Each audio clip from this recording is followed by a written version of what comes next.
Now Moses had killed an Egyptian and he fled from Egypt because the price to pay for killing an Egyptian is death. So he had to flee. So he fled to the land of Midian. So when he got there, you know, how he crossed the desert is just God's favor, God's mercy. So he sat beside a well. He was probably thirsty, but there was nothing to draw water with. So he sat beside the well. So along came 7 sisters. They were daughters of Jethro, you know, like the priest of Midian. So they came to fetch water to give it to their animals. So they were there first, but along came these burly shepherds, bullies. You know, they pushed the girls aside and said, no, we were first. And they took the water that the girls had already drawn and gave it to their own goats. And, you know, so the girls, they were helpless, the girls, against these bullies. So Moses got up and he fought all these shepherds and he won. And then he drew water for the girls' sheep. And so they drank and they were able to get home earlier than normal. So when they got home, their dad, Jethro or Rule, he asked them, how come you're back so early today?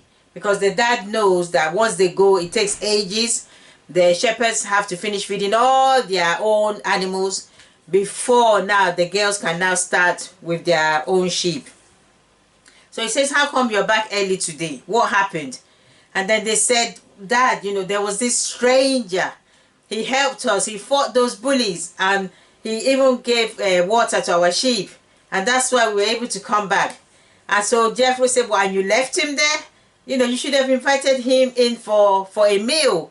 You know, you should show hospitality to strangers. He helped you. You could have invited him back. So they went to call Moses and he came into Jethro's home. He ate with them. He dined with them. And he stayed with them. So he must have told Jethro what he'd done in Egypt, and you know, he was on the run and why he was there. And Jethro gave him a place to stay. And eventually Jethro gave him one of his daughters, Zipporah. So Moses got married to Zipporah in the land of Midian, and they had 2 sons, Gershom and Eliezer. So they were there. He settled into family life and everything until when God called him, you know, the burning bush, because he was looking after his father-in-law's cattle, the sheep, the animals. And while he was grazing the sheep, while they were grazing, where he taking them, that's when he saw the burning bush, and he turned aside to see why is it burning, but the bush is not consumed. And God spoke to him through the flaming fire, you know, saying, take off your shoes, where you're standing is holy ground. And he told him lots of things, how he wants him to go back to Egypt. Those who wanted to kill you are dead. So he wants you to go back and you will deliver the people from bondage, because God has heard their cry. He has heard their plea. He has heard their prayers finally. So Moses now tells his father-in-law, Jethro, that he has to go back to Egypt. And Jethro does not stand in his way. He gives him his blessings and says, fine. Jethro probably knew that this day will come one day. So Moses starts going back with his wife and his 2 sons. So along the way, I think they must have camped somewhere. God sent an angel to kill Moses because he had not circumcised his son. So the quick thinking of his wife Zipporah saved Moses' life, because immediately Zipporah knew what was happening. She took a stone, a sharp stone, and circumcised her son and threw the foreskin at his feet and said, you're a bloody husband to me. And the angel stayed his hand from killing Moses. So they went to Egypt, but I think because of he didn't have time for his wife and children, because he was so busy, you know, they do with Pharaoh, all the plagues and everything, and all the Israelites looking up to Moses, he really didn't have time for his wife. So she went back to Midian to her dad with her sons. So she was out of the picture. So it was only after the Israelites had now come out of Egypt and they were in the wilderness that Jethro went to visit his son-in-law to see what was going on. He then took his daughter and their grandsons along with him. So that's the next time that we see Zipporah in the story. So we don't know if they still remained married, or if Moses divorced her. Maybe that's why he went for the Cushite woman. And some stories are saying that Zipporah is actually the Cushite woman, but I don't know. I'm in doubt about that. But there's some stories that are saying she is the Cushite woman. You know, so I don't know. I doubt it though. But you let me know what you think in the comments box. You can let me know what they think. So Zipporah does not appear so much in the life of Moses, and there's no history of Moses having any other children apart from those two boys that he had with Zipporah.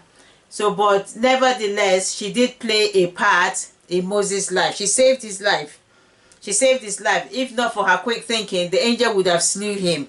So we don't know why Moses did not circumcise the boy. Maybe because he was planning this journey back to Egypt, and circumcision, he has to wait, the boy has to heal, it will delay the journey. Or maybe because he settled into life in Midian, so he did not really bother about the culture of his people anymore, because he's in a foreign land and they probably don't circumcise their kids. They're not Hebrews, they're not Jews, they don't have that covenant with Yahweh. So maybe that's why he didn't do it. Or maybe his wife didn't want him to circumcise the boy and said no. But then later she saw that, okay, this was a big mistake. I have to do something here, even though my husband will be killed. We don't know, but her quick thinking saved the life of her husband. And you know, it doesn't appear as if Moses really looked after her very well. But he did have this huge task, you know, before him. So it would be so difficult, because you remember it was when Jethro actually went to him that Jethro said, Moses, you're going to kill yourself. All day long, you will be judging people. People will be bringing their disputes before Moses. And the Bible says from morning till night, he's sitting there with the long queue. He alone is the judge, the jury, everything. Before Jethro said, you kill yourself, it's better you appoint some leaders, you know, pray for them so that they also can have God's wisdom. And appoint leaders over 100, leaders over 50, you know. And that was what Moses did. He listened to his father-in-law, and it made the work less stressful for him. So maybe because of all of that, you know, him being sitting there all day long, he doesn't have time for his wife. He doesn't have time for the children. He's just busy doing God's work. So she you know, Moses doesn't come across as a nice husband in the life of Zipporah, because we don't see any affection or anything there when he went back to Egypt. I think when he was in Midian, there they would have had a happy family life, because he didn't have this duty to the Israelites at the time. But when he went back, but nevertheless, she's still a woman in Moses' life, because we've done his mom, Jochebed, and we did his sister, Miriam. So we have to do his wife, Zipporah. So not much he said about Zipporah apart from these, how Moses married her, how she saved Moses' life, and how she left Egypt, and how she came back with her dad. And we don't know if she stayed on after that, or if she went back with her dad. We don't really know much about the woman. If you know anything else, you can comment it in the box. God bless you. So that's it on this Women of the Bible. See you in the next woman. God bless. Bye.